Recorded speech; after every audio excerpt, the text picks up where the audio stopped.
छत्तीसगढ़ के स्कूलों में एक अजीब खेल चल रहा है। बच्चों की गिनती बढ़ रही है, लेकिन कक्षा की आखिरी घंटी तक पहुंचने वालों की कतार छोटी होती जा रही है। सोचिए, एक बच्चा पहली बार स्कूल पहुंचता है, उसके कंधे पर छोटा सा बस्ता है और आंखों में बड़ा सा सपना। वह पहली, दूसरी, तीसरी, 8वीं तक पहुंचता है, फिर 9वीं आती है और यहीं से छत्तीसगढ़ की शिक्षा व्यवस्था की कहानी अचानक बदल जाती है। कक्षा 9 से 12 के बीच 13.8% बच्चे स्कूल से बाहर हो जाते हैं। लड़कों में यह आंकड़ा 18% है, यानी स्कूल की चार दीवारी के भीतर पहुंचा हर बच्चा उस चार दीवारी के पार अपनी पढ़ाई पूरी नहीं कर पाता। आखिर वह कौन सी दीवार है जो बच्चों को 9वीं के बाद रोक देती है?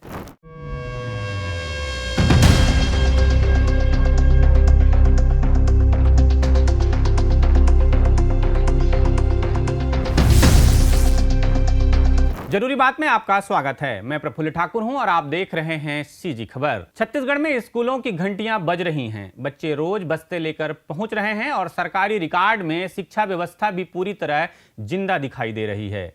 लेकिन इन आंकड़ों के पीछे एक ऐसा सच है जो पूरे सिस्टम को कटघरे में खड़ा करता है। कक्षा 9 से 12 तक पहुंचते पहुंचते हर 100 बच्चों में करीब 14 बच्चे स्कूल की दौड़ से बाहर हो जा रहे हैं। लड़कों में यह आंकड़ा 18% तक पहुंच जाता है। सवाल सिर्फ यह नहीं है कि बच्चे स्कूल क्यों छोड़ रहे हैं। असली सवाल यह है कि जिस व्यवस्था के पास उन्हें पहचानने, ट्रैक करने और वापस लाने के लिए इतना बड़ा तंत्र और डेटा मौजूद है, वह उन्हें रोक क्यों नहीं पा रही। और यह कोई छोटे पैमाने की कहानी नहीं है। छत्तीसगढ़ में 57,036 स्कूल हैं। इनमें 57,57,412 बच्चे दर्ज हैं और 2,88,207 शिक्षक काम कर रहे हैं। आंकड़ा सुनने में विशाल है, लेकिन इसी विशाल व्यवस्था के भीतर दो ऐसे आंकड़े हैं जो पूरी तस्वीर को अचानक उलट देते हैं। 2,461 स्कूल ऐसे हैं जहां सिर्फ एक शिक्षक है और 149 स्कूल ऐसे हैं जहां एक भी विद्यार्थी दर्ज नहीं है। अकेले शिक्षक वाले स्कूलों में 72,940 विद्यार्थी दर्ज हैं, यानी कहीं एक शिक्षक के कंधे पर कई कक्षाओं और सैकड़ों उम्मीदों का बोझ है, तो कहीं स्कूल की इमारत खड़ी है लेकिन उसके भीतर बच्चों की आवाज तक नहीं है। स्कूलों की गिनती और बच्चों की मौजूदगी को ही अगर सफलता मान लिया जाए तो तस्वीर शानदार दिखेगी, लेकिन जैसे ही सवाल पूछा जाए कि बच्चे स्कूल में टिक कितने रहे हैं, कहानी डरावनी होने लगती है। प्राथमिक स्तर पर कक्षा 3 से 5 के बीच ड्रॉप आउट दर 1.6% है। कक्षा 6 से 8 में यह बढ़कर 4.7% हो जाती है। फिर कक्षा 9 से 12 आते आते यह छलांग लगाकर 13.8% हो जाती है। लड़कों की ड्रॉप आउट दर 18% और लड़कियों की 10% दर्ज की गई है। मतलब साफ है, जितना बच्चा आगे बढ़ता है स्कूल में उसके टिके रहने की चुनौती उतनी बड़ी होती जाती है। 8वीं तक पहुंचा बच्चा 9वीं से 12वीं के बीच व्यवस्था की पकड़ से क्यों छूट रहा है? इसका जवाब इस आंकड़े में नहीं है। रिपोर्ट कारणों का दावा नहीं करती, लेकिन यह आंकड़ा इतना जरूर कहता है कि माध्यमिक शिक्षा वह मोड़ है जहां बड़ी संख्या में बच्चों की शैक्षणिक यात्रा टूट रही है। और अगर शिक्षा व्यवस्था का लक्ष्य बच्चे को स्कूल में लाना ही नहीं बल्कि उसकी पढ़ाई पूरी कराना है, तो यही मोड़ सबसे बड़ी परीक्षा बन जाता है। अब स्कूल की दीवारों के भीतर झांकिए। छत्तीसगढ़ के 55,197 स्कूलों में बिजली की सुविधा है और 53,266 में बिजली कार्यशील बताई गई है। लड़कियों के शौचालय 55,197 स्कूलों में उपलब्ध हैं, लेकिन कार्यशील लड़कियों के शौचालय 52,551 स्कूलों में हैं। लड़कों के शौचालय 53,486 स्कूलों में हैं, जबकि कार्यशील शौचालय 49,208 स्कूलों में दर्ज किए गए हैं। कागज पर यह प्रगति दिखाई देती है, लेकिन सुविधा है और सुविधा काम कर रही है, इन दोनों के बीच जो फर्क है वही सरकारी शिक्षा व्यवस्था की असली चुनौती है। स्कूल में शौचालय होना एक उपलब्धि है, लेकिन उसका कार्यशील होना बच्चे के लिए असली सुविधा है। बिजली का कनेक्शन होना एक आंकड़ा है, लेकिन उसका रोज काम करना शिक्षा की जरूरत है। यही फर्क किसी सरकारी रिपोर्ट की तालिका और स्कूल के वास्तविक अनुभव के बीच खड़ा होता है। डिजिटल शिक्षा की कहानी भी इसी विरोधाभास से गुजरती है। राज्य के 35,035 स्कूलों में कंप्यूटर सुविधा दर्ज है, लेकिन शिक्षण के उद्देश्य से कार्यशील कंप्यूटर सुविधा वाले स्कूलों की संख्या 22,028 है। इंटरनेट सुविधा 44,683 स्कूलों में दर्ज है। यानी डिजिटल शिक्षा के नाम पर दरवाजा जरूर खुला है, लेकिन हर स्कूल उस दरवाजे के भीतर नहीं पहुंचा है। इसका दूसरा पहलू भी है। छत्तीसगढ़ में 56,163 स्कूलों में लाइब्रेरी, बुक बैंक या रीडिंग कॉर्नर जैसी सुविधाएं दर्ज हैं, लेकिन डिजिटल लाइब्रेरी सिर्फ 1,312 स्कूलों में है।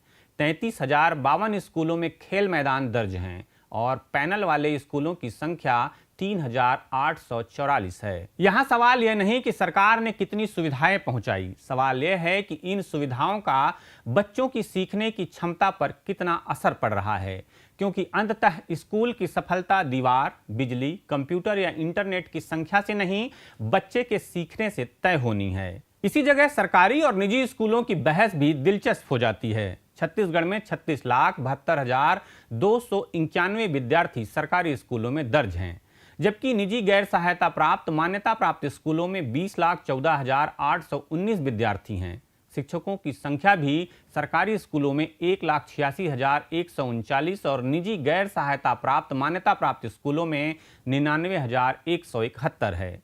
यानी राज्य की शिक्षा व्यवस्था का सबसे बड़ा भार अब भी सरकारी स्कूल उठा रहे हैं। ऐसे में जवाबदेही का सवाल और बड़ा हो जाता है। शिक्षक को वेतन मिल रहा है, स्कूल चल रहा है, बच्चे दर्ज हैं, लेकिन क्या लगातार यह भी मापा जा रहा है कि बच्चे वास्तव में कितना सीख रहे हैं? क्या कमजोर प्रदर्शन पर सुधार की कोई प्रभावी व्यवस्था है? क्या शिक्षक, स्कूल और प्रशासन के प्रदर्शन को सिर्फ उपस्थिति और कागजी रिकॉर्ड के आगे जाकर देखा जा रहा है? एनईपी 2020 ने निजी स्कूलों की भूमिका को स्वीकार करते हुए निजी क्षेत्र में व्यवसायीकरण और अभिभावकों के आर्थिक शोषण को लेकर चिंता जताई थी। वहीं निजी क्षेत्र में गुणवत्ता, समानता और नियमन को लेकर भी सवाल उठे हैं। इसका अर्थ यह है कि समस्या को लेकर सरकारी बनाम निजी स्कूल की लड़ाई बनाकर नहीं देखा जा सकता। असली मुद्दा जवाबदेही है। बच्चा चाहे जिस स्कूल में पढ़े, उसके सीखने की जिम्मेदारी किसकी है और उस जिम्मेदारी को मापा कैसे जाएगा? छत्तीसगढ़ के पास अब पहले से बेहतर निगरानी का आधार भी मौजूद है। यूडाइस में व्यक्तिगत विद्यार्थी स्तर का डेटा जुटाया जा रहा है, जिससे स्कूल में नामांकन, उपस्थिति, ड्रॉप आउट और बच्चों को दोबारा शिक्षा व्यवस्था में लाने की निगरानी अधिक सटीक तरीके से की जा सकती है। रिपोर्ट खुद बताती है कि छात्र आधारित डेटा ड्रॉप आउट बच्चों की पहचान करने और सरकारी लाभों को सही बच्चों तक पहुंचाने में मदद कर सकता है।